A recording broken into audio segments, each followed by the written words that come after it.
Assalamualaikum warahmatullahi wabarakatuh. Salam semangat buat kalian yang sedang persiapan menghadapi UTBK 2022. Bersama dengan Kak Ridwan, kali ini kita akan membahas 6 soal-soal masuk PTN di bab medan magnet. Yuk langsung aja kita ke soalnya. Soal yang pertama ini ada soal UTBK tahun 2019. Partikel bermuatan positif Q bergerak dengan kecepatan V memasuki daerah bermedan magnetik konstan B melalui titik O seperti ditunjukkan gambar. Arah medan magnet B ke bawah. Saat setelah melewati titik O, gaya yang bekerja pada partikel sama dengan yang mana? Oke. Nah, pemahamannya diketahui kalau kalian sudah belajar bahwa ketika ada muatan listrik, muatan Q ini masuk ke dalam medan magnet, maka dia akan dapat gaya. Namanya adalah gaya Lorentz, ya. Rumusnya apa? Rumusnya gaya Lorentz FL sama dengan B. B ini medan magnet, kemudian dikali dengan muatannya Q, dikali kecepatan muatannya V, dikali sin theta. Theta adalah sudut yang dibentuk antara medan magnet dan kecepatan. Oke. Nah, di dalam nomor 1 ini kita tinggal mencari persamaannya aja. Karena memang tidak ada data angka yang ditanyakan ya. Jadi ini B-nya, kemudian kita tulis lagi Q-nya, kemudian kita tulis V-nya juga. Nah, ini sudut ini bentuknya dari gambar itu 60. Berarti ini sin 60. Dan kita cari aja sin 60-nya berapa. Sin 60 itu berapa? Setengah akar 3. Jadi hasilnya setengah akar 3 kali B dikali Q dikali V gitu ya. Nah, ini yang mana hasilnya? Kalau kita lihat ini hasilnya yang C ya. Jadi masih mudah ya. Oke, kita lanjut ke nomor 2. Di nomor 2 ini ada soal UTBK 2019 juga. Partikel bermuatan positif Q yang bergerak dengan kecepatan V memasuki daerah bermedan magnet konstan B melalui titik O seperti ditunjukkan gambar. Soalnya hampir sama ya dengan yang tadi ya. Nah, cuma pertanyaannya berbeda arah. Nah, sekarang arah medan magnet B masih tetap ke bawah. Di daerah bermedan magnetik, partikel bergerak dalam lintasan berbentuk apa? Nah, yang ditanyakan di sini lintasannya dia bergerak berbentuk apa? Di sini ada solenoida, toroida, spiral. Pilihannya itu. Oke. Nah, kita pahami dulu secara umum ketika ada partikel masuk ke dalam medan magnet itu lintasan dari partikel itu berbeda-beda ya.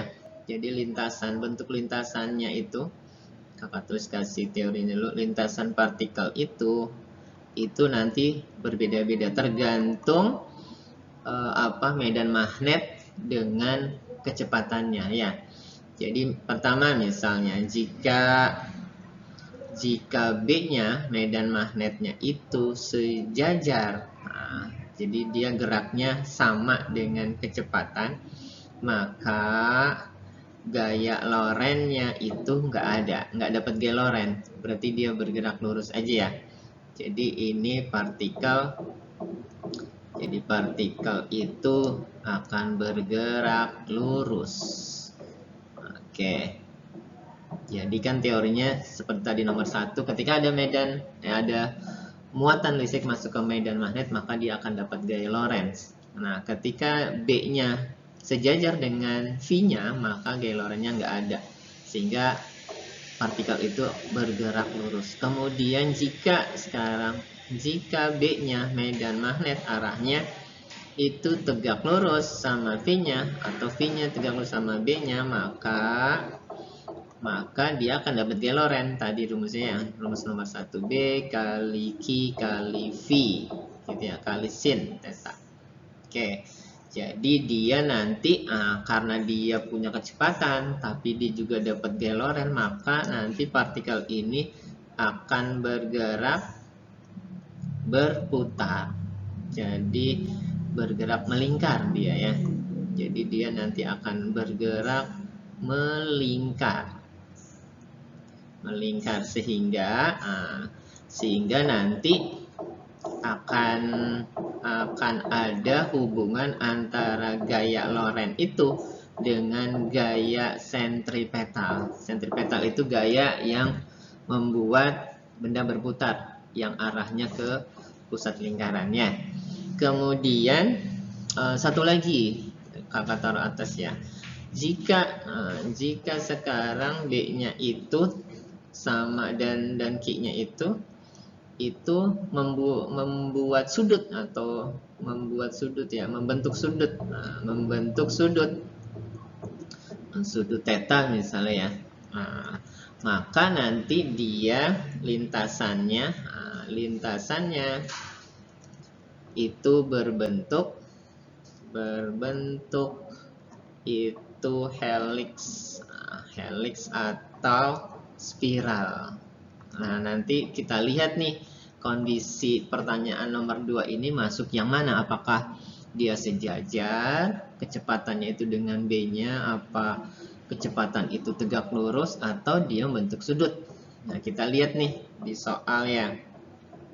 Jadi kalau kita perhatiin di soal ini V-nya kan miring dia, miring ke sana membentuk sudut 60 di sini.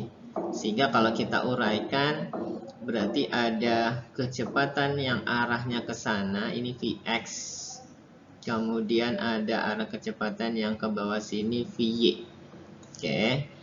Nah, kalau kita perhatiin nih, kita perhatikan, maka itu kita lihat bahwa si Vx itu Vx ya. Kalau Vx berarti dia tegak lurus sama B-nya karena B-nya ke bawah nih.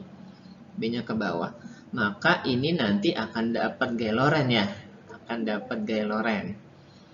Gaya Lorentz itu yang pertama, kalau kita lihat dari kecepatan di sumbu X dia tegak lurus sama B-nya, maka dia akan dapat gaya Lorentz. Kemudian yang Vy-nya, kecepatan di sumbu Y-nya itu dia V-nya ke bawah, B-nya juga ke bawah, berarti dia sejajar nih. Kalau sejajar maka dia tidak ada gaya Lorentz, jadi si partikelnya akan bergerak lurus searah dengan B.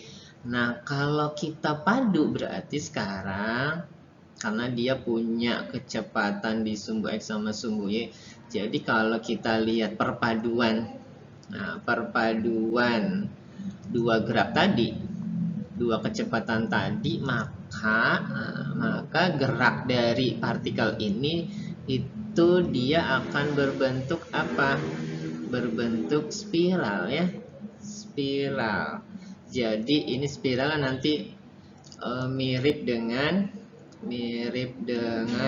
solenoida nih, solenoida gitu ya. Jadi kalau kalian bayangkan nih kejadian nanti akan seperti itu.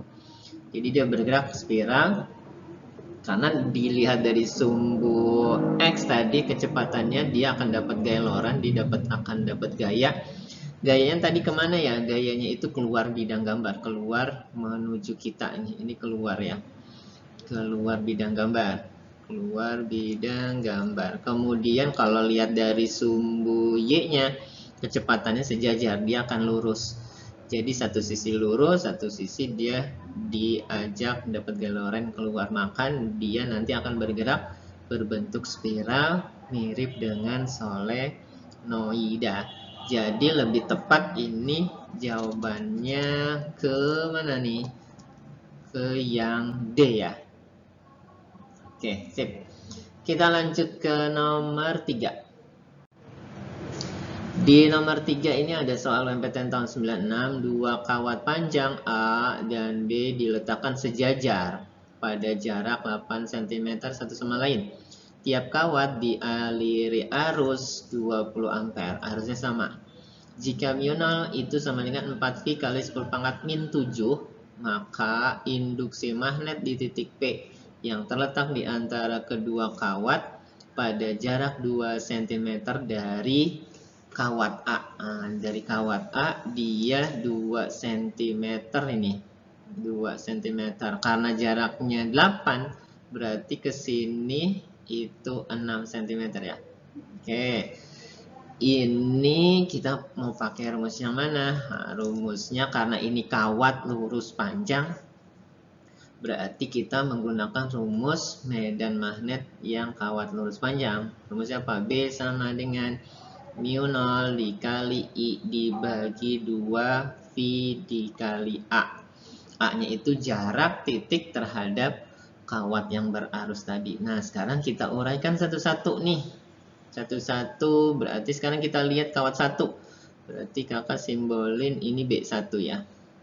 Nah, kita lihat dulu B1-nya arahnya kemana. Nah, ini pakai kaidah tangan kanan ya. Untuk menentukan arah B-nya. Kaidah tangan kanan. Kalian pakai tangan kanan.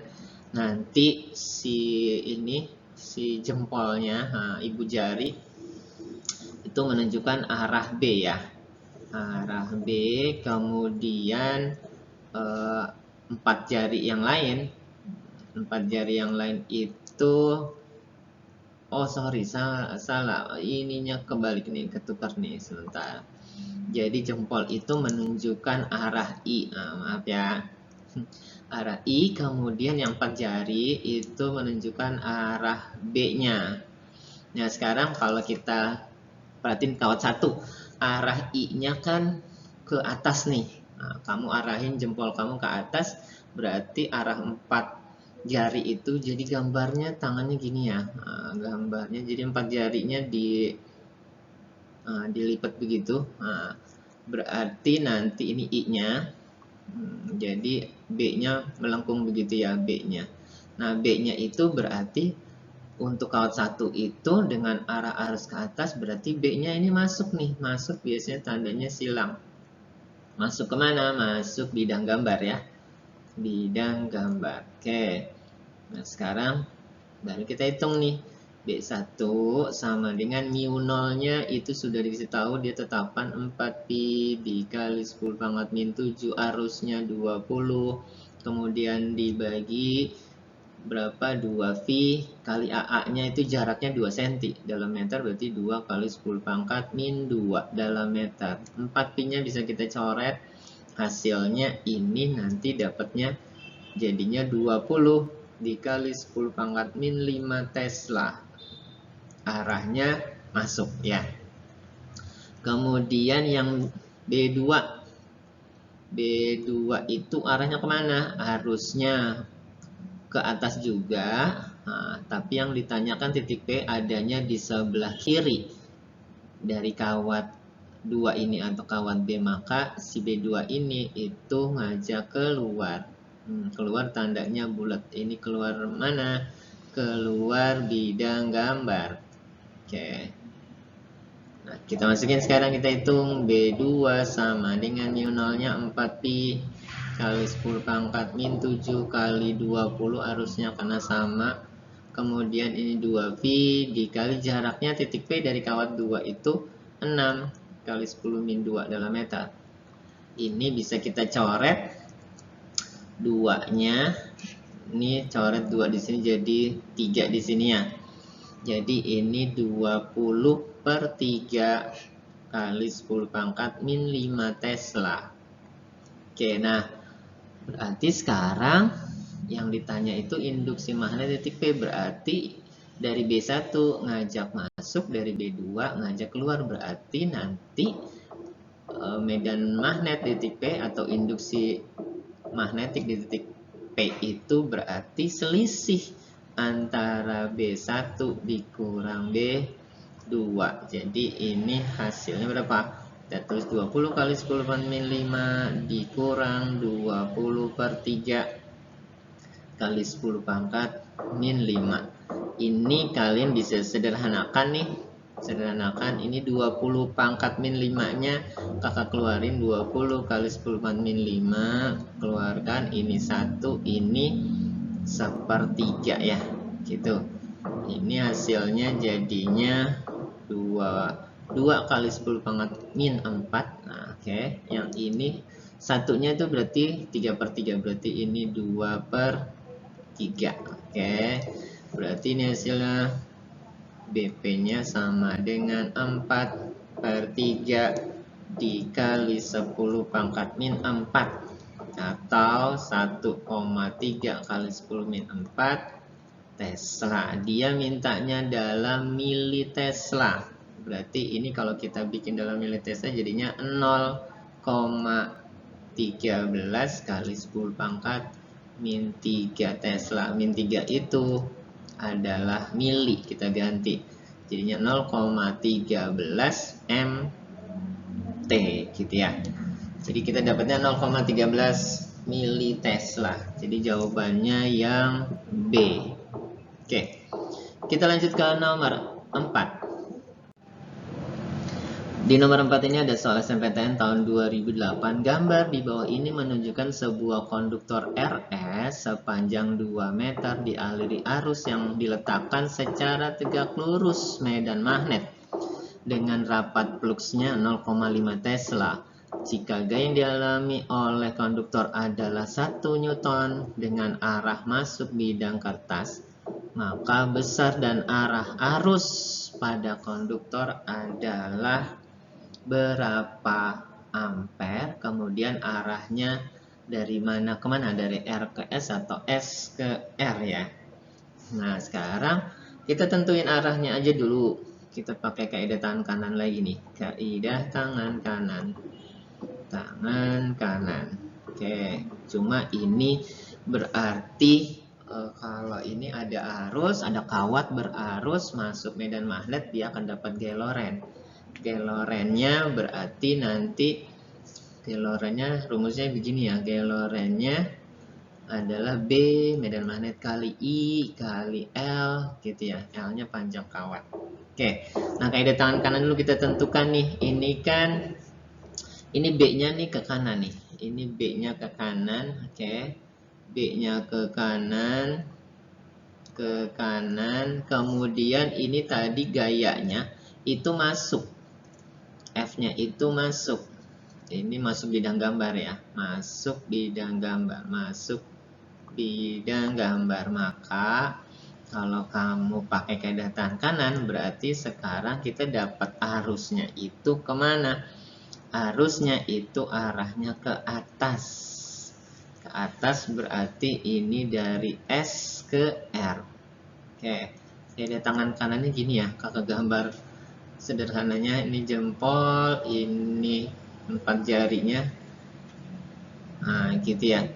Ini menunjukkan I-nya. 4 jari ini menunjukkan B-nya.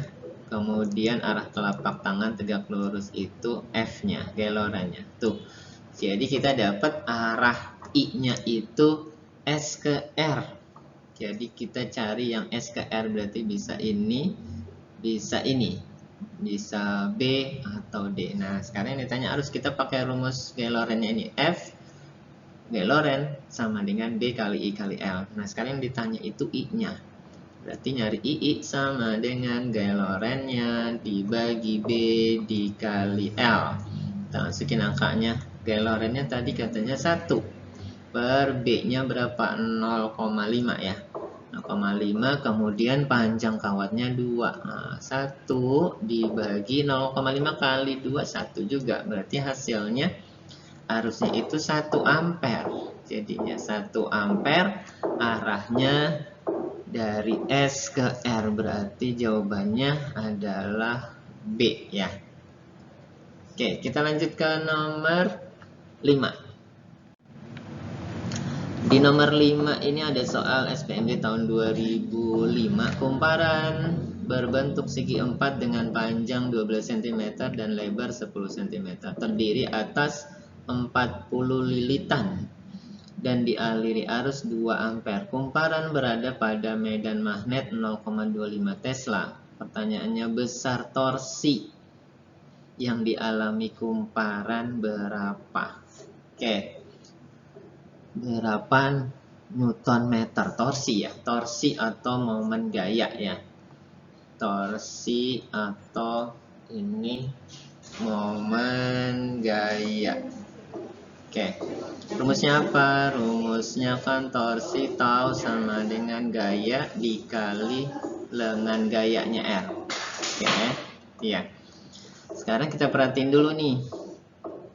Ini berarti ada kawat nih. Kawatnya yang bentuknya hitam nih. Ini utara, north, ini south, selatan. Jadi di dekat magnet. Arahnya kan dia B-nya, arah dari B-nya itu ke kanan nih. Kemudian kalau kita gambar di sini deh, kita gambar di sini. Jadi kawat A, B, C, D-nya itu begini. Oke, ini A, ini B, ini C, ini D. Nah, dia dapat gaya ini dulu, B-nya itu ke kanan. Nah, B-nya ke kanan. Oke.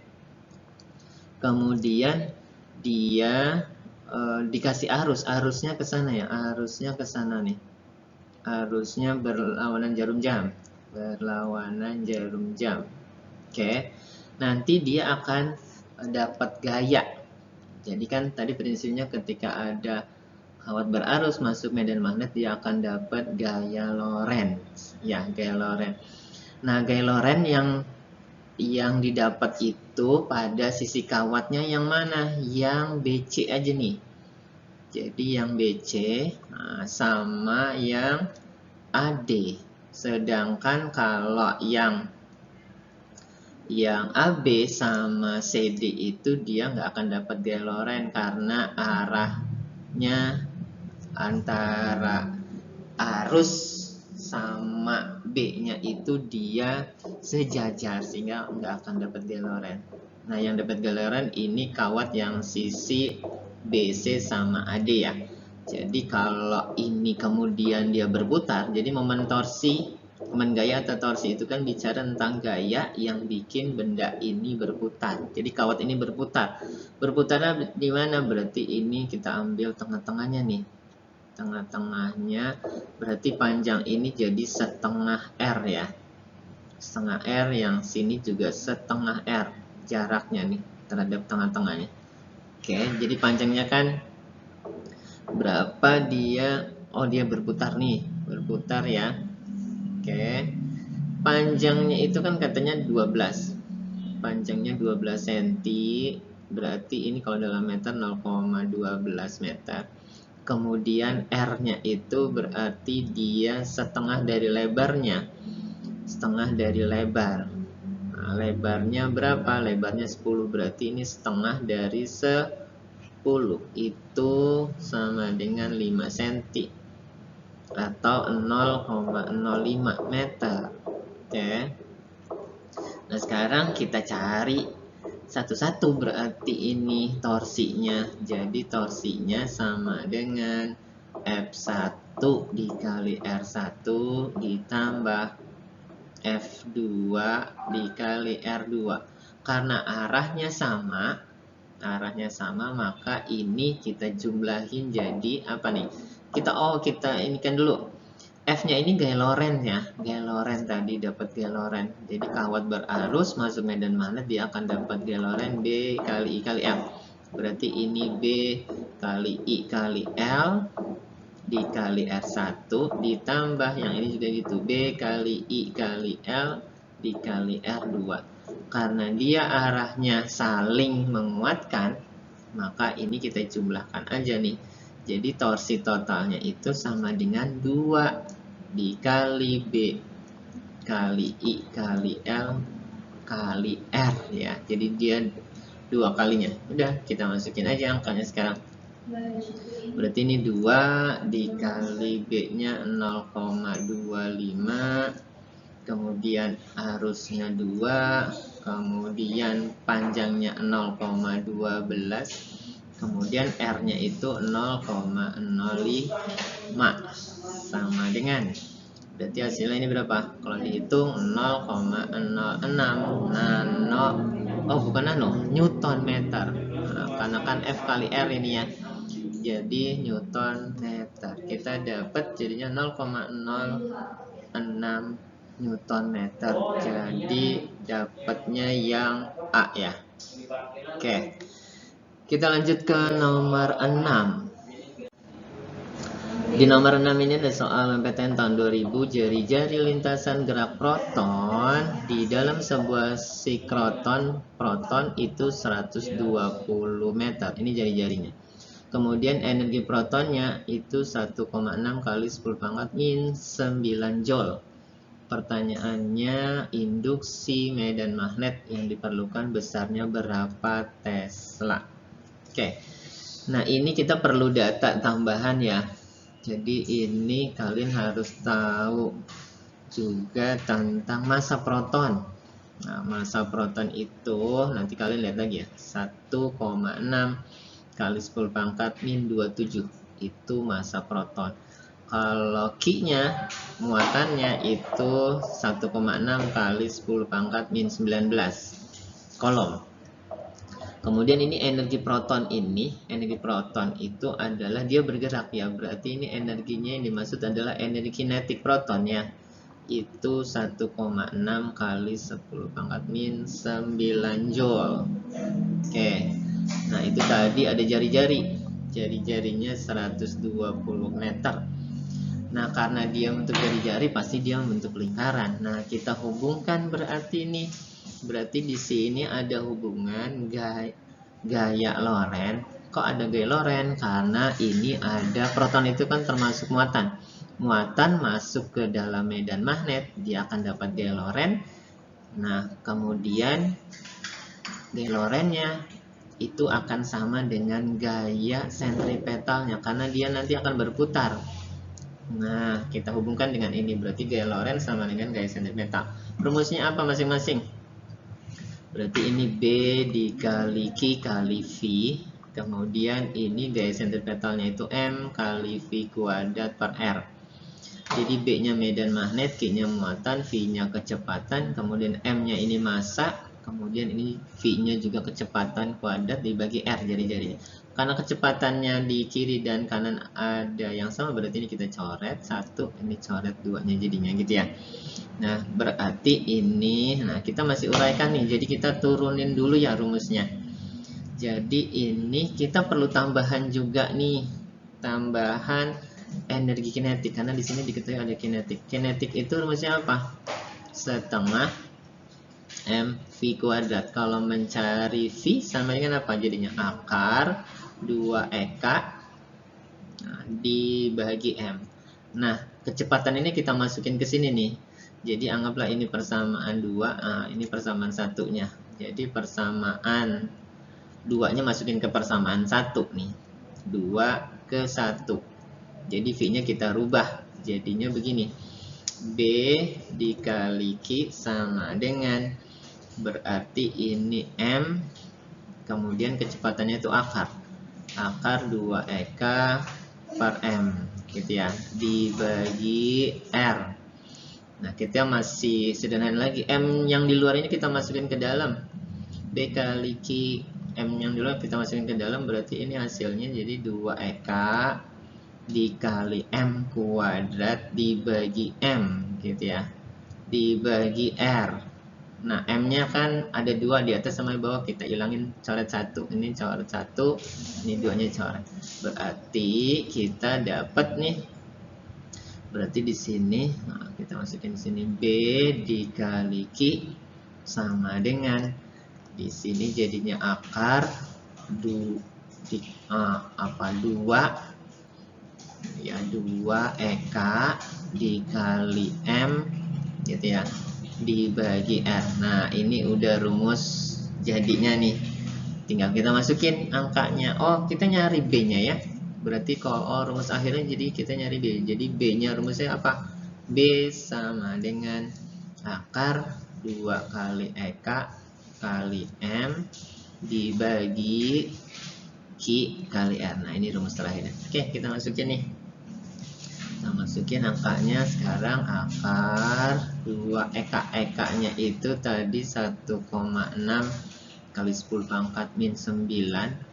Kemudian massa protonnya berapa? 1,6 kali 10 pangkat min 27. Oke, di akar. Kemudian ini dibagi dengan Q-nya berapa? Q-nya 1,6 kali 10 pangkat min 19 dikali R-nya itu 120. Oke. Ini nanti 1,6 yang atas itu kan ada dua tuh, 1,6 kali 1,6. Jadi 1,6-nya bisa kita keluarkan di akar itu. Nanti ketemu sama yang bawah ini. Sama yang bawah ini nanti bisa dicoret nih. Jadi bisa dicoret sama ini. Kalau kalian hitung nanti, karena ini space-nya udah tidak memungkinkan gitu ya. Jadi nanti kalian hitung ini hasilnya. Ini hitungannya dapatnya 120 ya, 1,2 maksudnya gitu ya, 1,20 dalam satuan Tesla. Bisa ya, kalian nanti bisa hitung yang ini B-nya tadi ini ya, akar 2 kali 1,6 kali 10 min 9 dikali 1,6 kali 10 pangkat min 27. Nanti 1,6 nya bisa keluar, ketemu sama yang bawah ini bisa dicoret. Nanti untuk 10 pangkatnya di akar itu nanti artinya pangkatnya itu nanti dibagi 2. Bisa lah ya. Kalian hitung, nanti ketemunya setelah kakak hitung itu dapatnya 1,2 Tesla. Jadi kita ketemu jawaban nomor 6 itu yang C ya. Yang C ini dapatnya nih. Oke, alhamdulillah kita sudah menyelesaikan 6 soal masuk di PTN di bab medan magnet. Mudah-mudahan kalian bisa pahami. Mohon channel ini bisa kalian like, subscribe, dan share ke teman-teman kalian untuk persiapan kalian menghadapi UTBK 2022. Semoga bermanfaat. Semoga kakak doakan kalian bisa diterima di PTN favorit yang diinginkan. Salam sukses buat kalian semuanya. Terima kasih. Assalamualaikum warahmatullahi wabarakatuh.